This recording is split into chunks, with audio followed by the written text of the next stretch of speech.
Hey guys, तो चलिए आगे बढ़ते हैं। इस वीडियो में हम लोग देखने वाले हैं पोजीशन प्रॉपर्टी और उसकी कई सारी वैल्यूज हैं यहाँ पर। और ये जो है ये डायरेक्शंस देने के लिए काम आते हैं, जैसे ये भी पोजीशंस ही कह सकते हो आप। तो चलिए देखते हैं इसको काम कैसे किया जाता है इन सब वैल्यूज के साथ। तो पहले हम लोग देखेंगे एब्सोल्यूट और रिलेटिव वाली वैल्यू। अच्छा, शुरू करने से पहले एक यहाँ पर बता देता हूँ। देखिए सेम HTML हम लोग ले रहे जो लास्ट वीडियो में हम लोगों ने देखा था, राइट? वही 3 कॉलम्स है और CSS भी वही सारी रखी है मैंने, सेम टू सेम। मैं कुछ चेंज नहीं करना चाहता। ये टाइप करने से हमें मेरा वीडियो भी ज़्यादा बड़ा हो जाता है और थोड़ा सा लेंदी हो जाता है। देखिए ये सेम हम लोग रखने वाले हैं, ओके। और इसमें देखिए डिस्प्ले नन करके रखा था, ये पहले हम लोग निकाल देंगे, वो मुझे नहीं चाहिए अभी।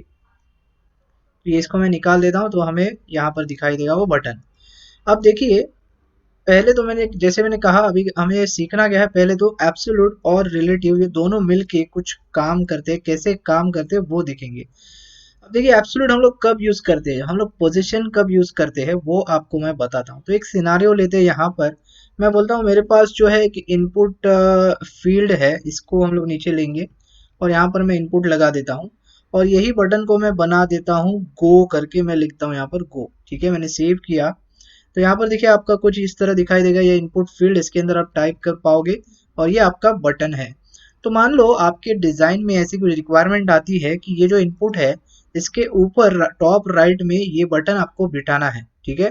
तो ऐसा कब होता है, ऐसा जब होता है तब आपको CSS अप्लाई करनी पड़ती है, क्योंकि HTML में तो आपको कुछ इस तरह ही लिखना पड़ता है, ठीक है। तो उसको कैसे अप्लाई करेंगे, तो वही चीज है, इसके लिए हम यूज करते हैं पोजीशन एब्सोल्यूट वाली प्रॉपर्टी। आप ये यूज कर सकते हो, लेकिन ये रिलेटिव के साथ कैसे काम करती है वो अब हम देखेंगे। तो यहाँ पर चलते हैं। मैंने क्या बोला, मेरे देखिए कॉलम 2 के अंदर मैंने डाला है ये इनपुट वाला और बटन, इनपुट टैग और बटन। तो मैं सिंपली कॉलम 2 के नीचे जाके लिख देता हूँ क्या, मुझे कॉलम 2 का जो इनपुट है, पहले तो इसको थोड़ी स्टाइलिंग कर लेते हैं। इसको मैं बोलता हूँ मुझे आप पहले तो नीचे आइए, मतलब ये जो ऊपर है ना इसको मुझे नीचे लाना है और फिट कर देना है 100% में, इसलिए बोल रहा हूँ मैं 100%। दूसरी जो चीज़ है, इसको मैं पैडिंग अप्लाई करना चाहता हूँ फ्रॉम ऑल 4 साइड्स 15 पिक्सल, मैंने सेव किया। तो देखिए ऐसा कुछ आपको यहाँ पर दिखाई देगा इनपुट फील्ड।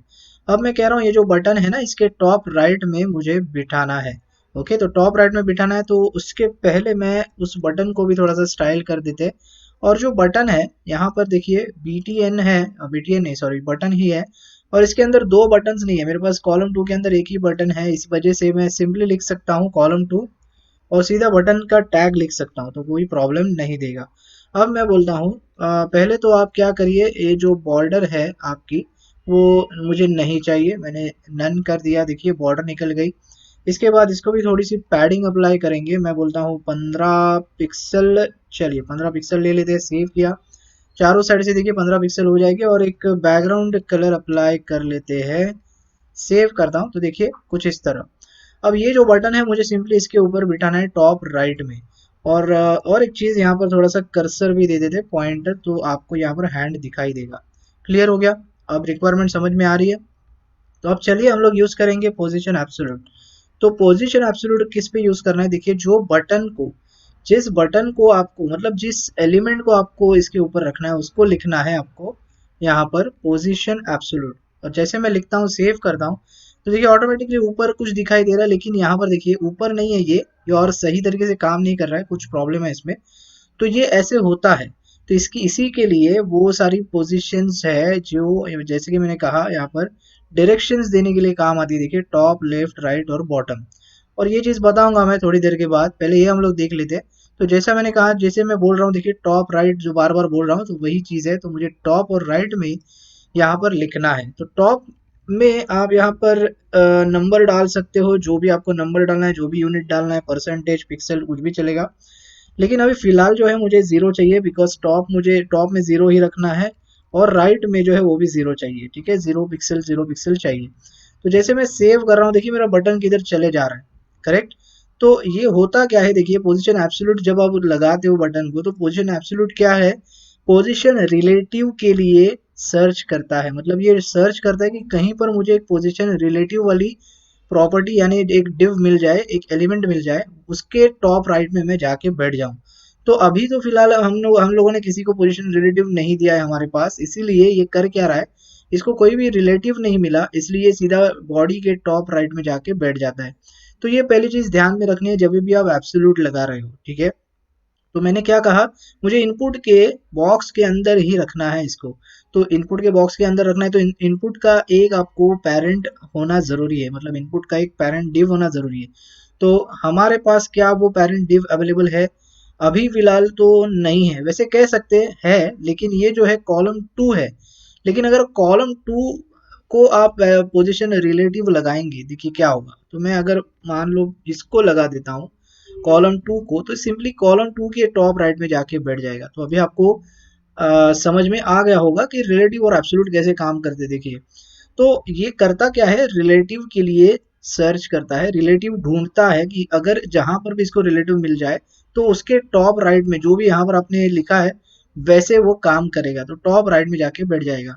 ओके, तो अभी फिलहाल हम लोग ने कॉलम 2 को लिखा है, लेकिन मुझे चाहिए इनपुट को, तो इनपुट के लिए मुझे एक पेरेंट लगाना पड़ेगा।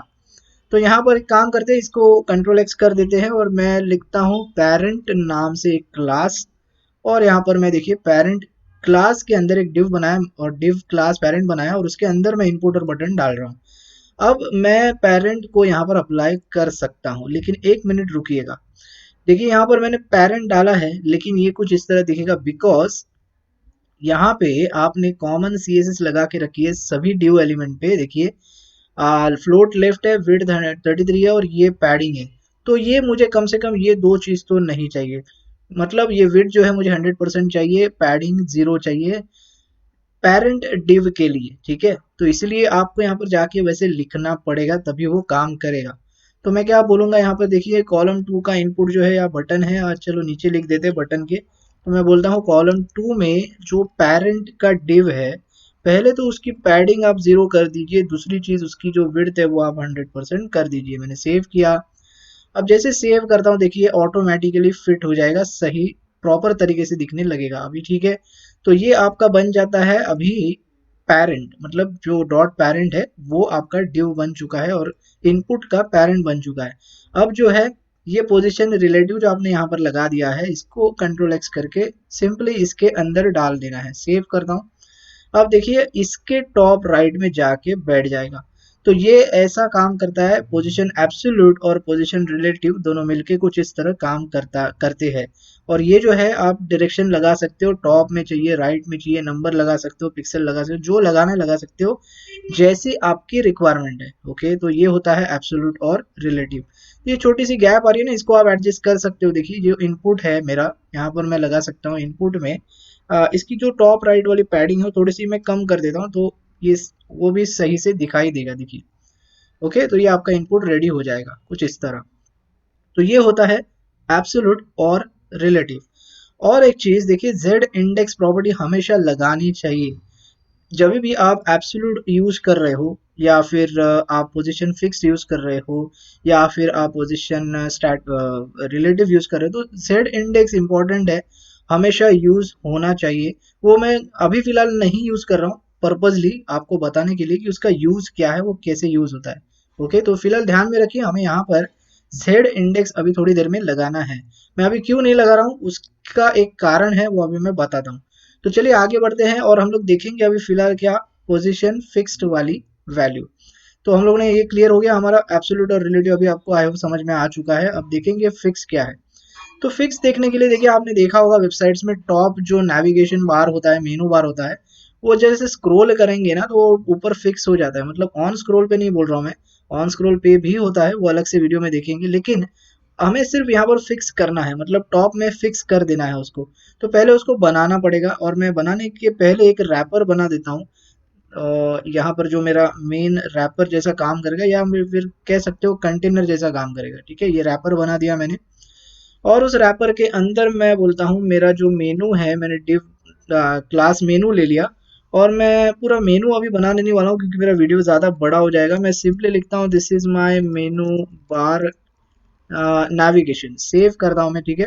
अब सेव करता हूँ तो देखिए फिर से ये तकलीफ देगा, क्योंकि यहाँ पर फिर एक बार div class wrapper div class menu है, और फिर से यहाँ पर हो क्या रहा है, ये सेम कॉमन CSS अप्लाई हो रही है, देखिए यहाँ पर। तो इसके लिए फिर से उन दोनों को भी मुझे लिखना पड़ेगा, रैपर और nav बार। ओके, इन दोनों को आप पहले इस काम करिए, ये जो है विड्थ 100% करिए और पैडिंग जो है 0 कर दीजिए। ठीक है, मैंने इसे सेव किया और ये सेव करने के बाद देखिए मैं यहाँ पर आई थिंक मेरी कुछ गलती हो रही है, मेनू क्लास है, ओके सॉरी, नैव बार नहीं है, मेनू। और ये सेव करने के बाद देखिए अभी आपका सही दिखेगा।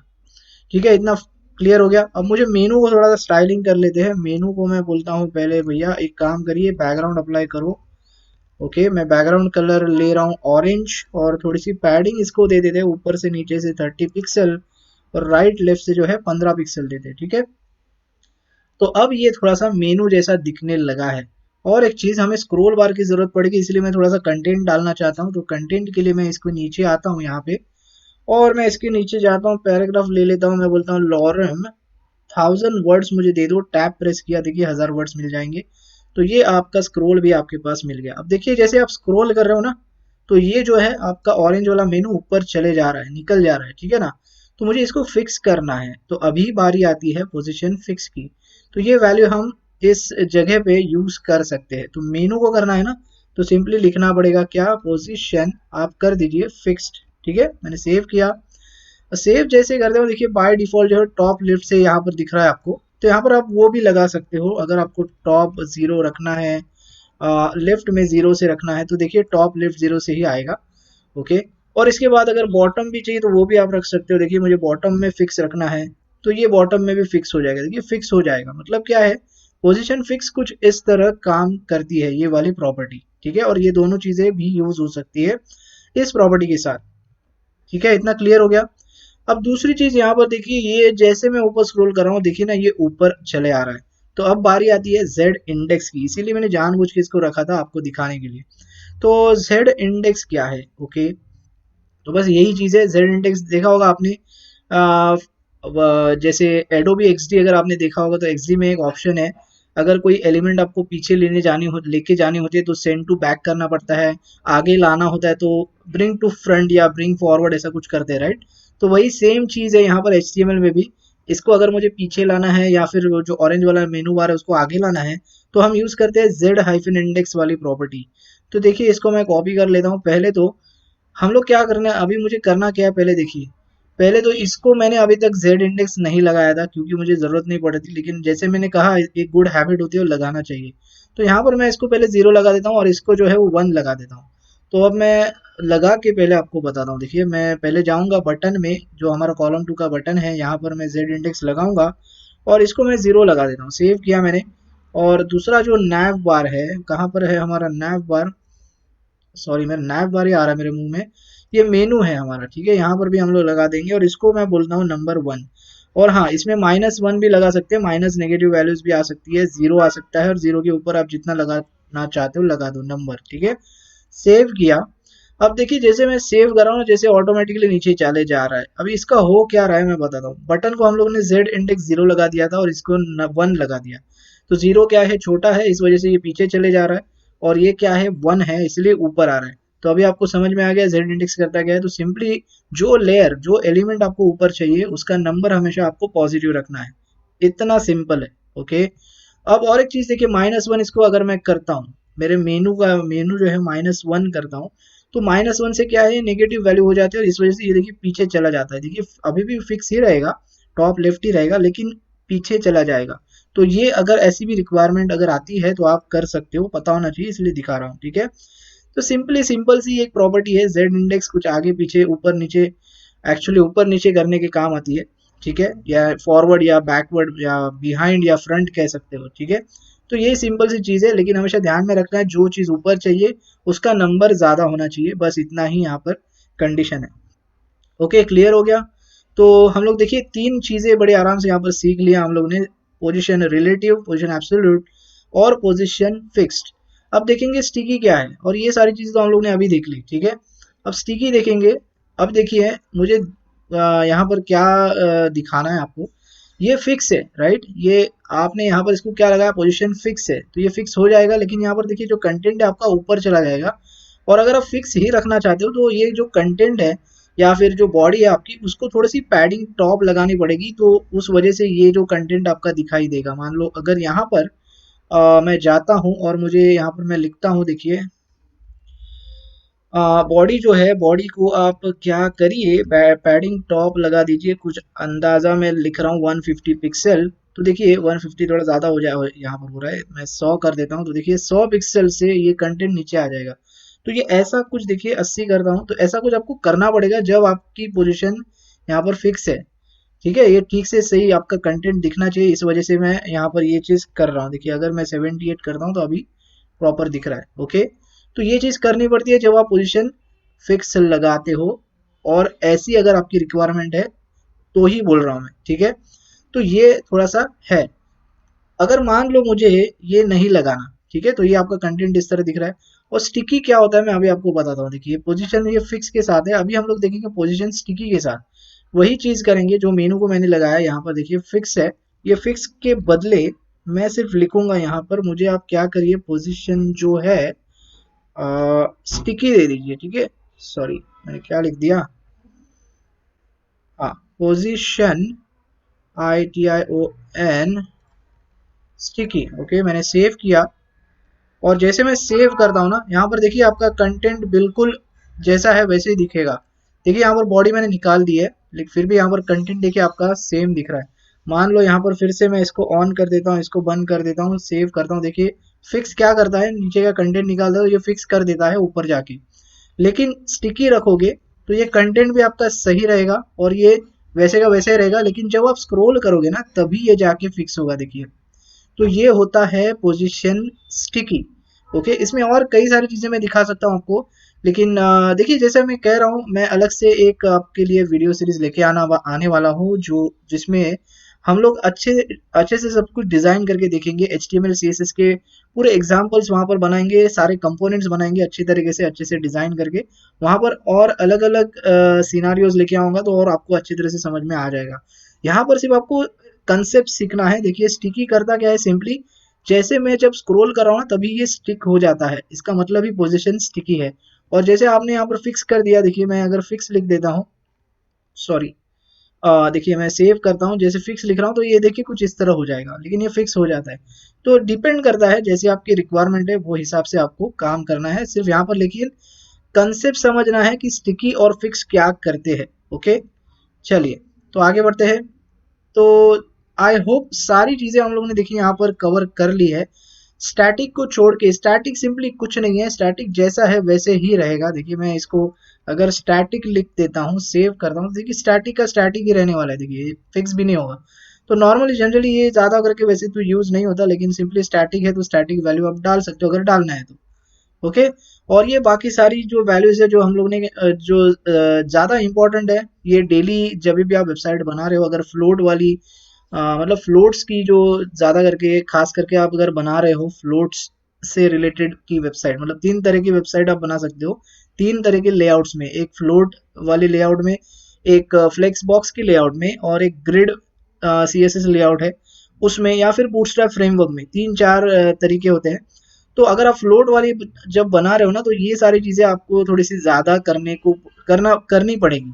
ओके, तो ये वैसे इम्पोर्टेंट है, पता तो होनी ही चाहिए क्योंकि हमें बेसिक सीखना है, और ये सारी बेसिक है, ये सब कुछ CSS हम लोग बेसिक सीख रहे हैं।